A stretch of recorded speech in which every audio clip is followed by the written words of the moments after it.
Oh, hi there. I am Dark Shades. Welcome to my channel. First time you're passing through.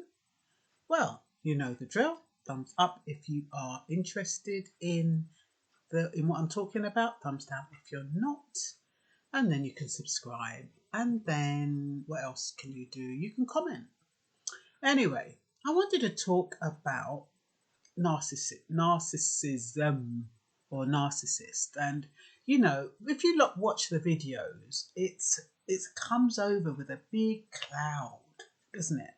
And I think that is because you can have extreme narcissists and you can have moderate narcissists, and everyone who loves themselves has a narcissistic trait, but it's probably quite mild. It's not like you're going to impose your everything that you want on someone else. So when you're thinking about narcissism, it doesn't have to be negative.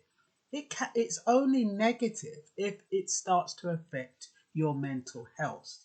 If you have a strong disposition, i.e., if you're mentally strong, if you know how to look after yourself, if you are if you're self-reliant, if you are confident, if you know who you are, you can live with a narcissist and it's not going to drag you down. The problem is that if you have moments of weakness, or if you allow a narcissist to grate at you every day, which is usually what their role is, then you may have a little problem. So narcissists, they're not necessarily bad creatures. And yes, people are always talking about the grey walling and the stonewalling, but they don't really talk about the nice side of narcissists. That side of narcissists that is everything that you want, everything that you've been looking for. They almost come like the knight in shining armour.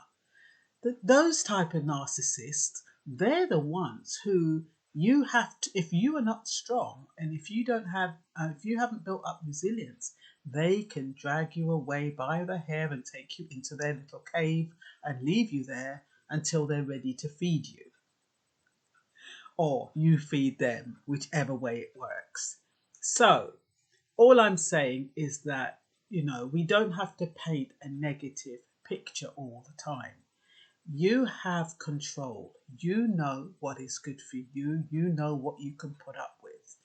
It's only when the treatment is bad, when they start making you feel less than, when they start criticizing your behavior, when they start making you feel bad about yourself, when they start denying that they said something and start making you feel confused, then you have a problem. But people do live with narcissists all the time and they can manage them, they can gauge them, they don't take them personally, they don't allow them to affect the way that they feel as an individual. So that is where you need to be if you are in a narcissistic relationship. A lot of people who are in narcissistic relationships, they are in the ones that are really far gone, or they've been with that person for so long they're not quite sure how to get out of it, or you got into yourself into a relationship with a narcissist and you didn't realize until it was too late. But it's never too late. It's never too late for a shower of rain, you know the saying.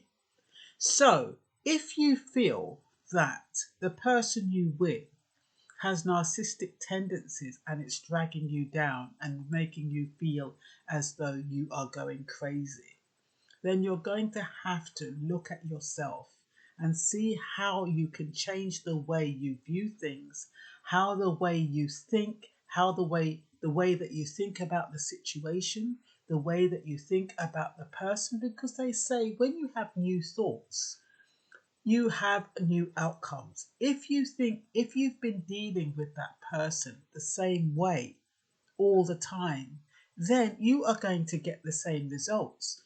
And the thing is with narcissists, they look for predictability. They look for those people who are self-sufficient and who may not demand too much of them or don't demand anything at all.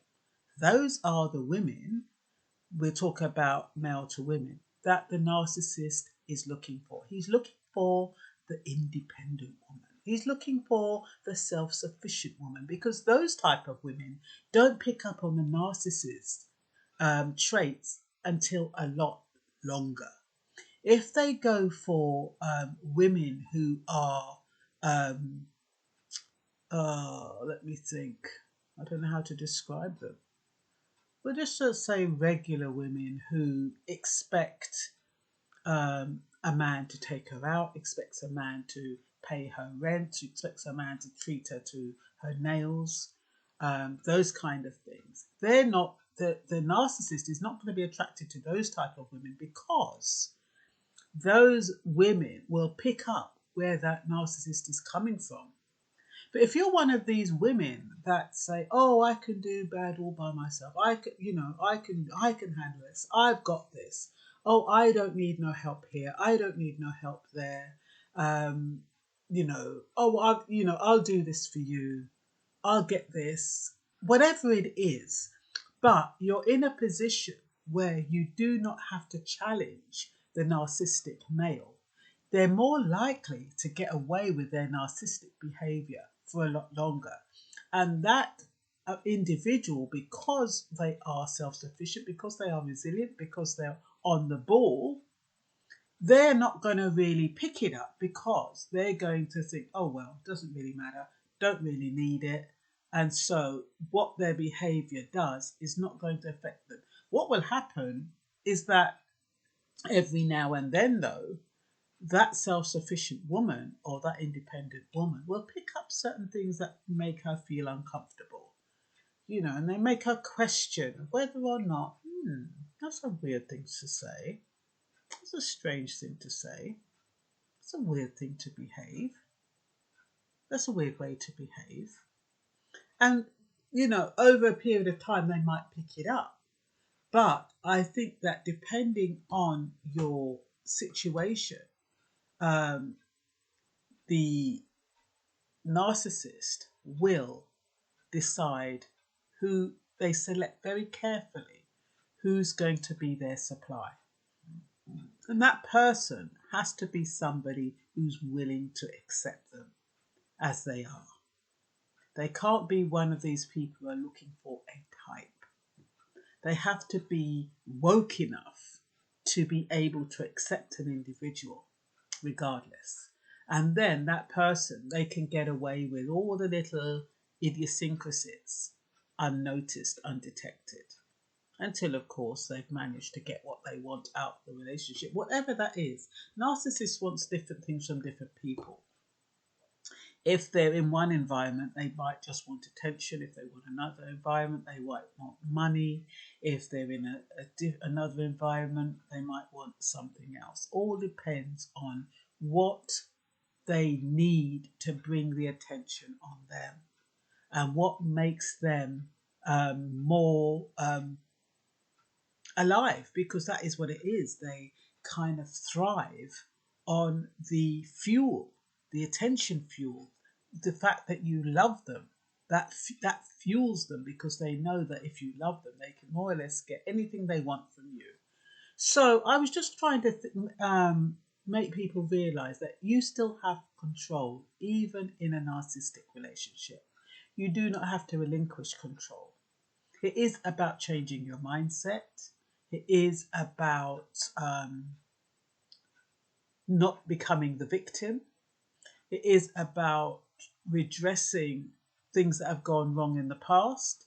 It is about pulling them up on things that upset you. It is about not minimizing what they say to you. Narcissists have a way of drip feeding insults, or drip feeding things that try to make you feel uncomfortable. Like, "Oh, why don't people like you? Why doesn't that person talk to you? What is it about you? Why people don't like you?" You know, it could be something as simple as that. You know, why aren't your relatives talking to you? Why don't you have friends? And you might think, and you might even question it. But that's what I'm saying. It could be very, very simple things that um, they drip feed you to make you feel as though you're not on top of your game when you are. So that's all I really want to say. You know, don't if you come across somebody who has narcissistic tendencies, it can be a reason to run a mile, or it may not be. You can still work through it. Lots of people have relationships with narcissists and they work. It all depends about your state of mind, how you feel about yourself, how you feel about the situation, whether you feel you can actually control the way you feel and manage the way you feel, and not allow that individual to affect your the way you feel or steal your joy. And that's all for now. Bye bye.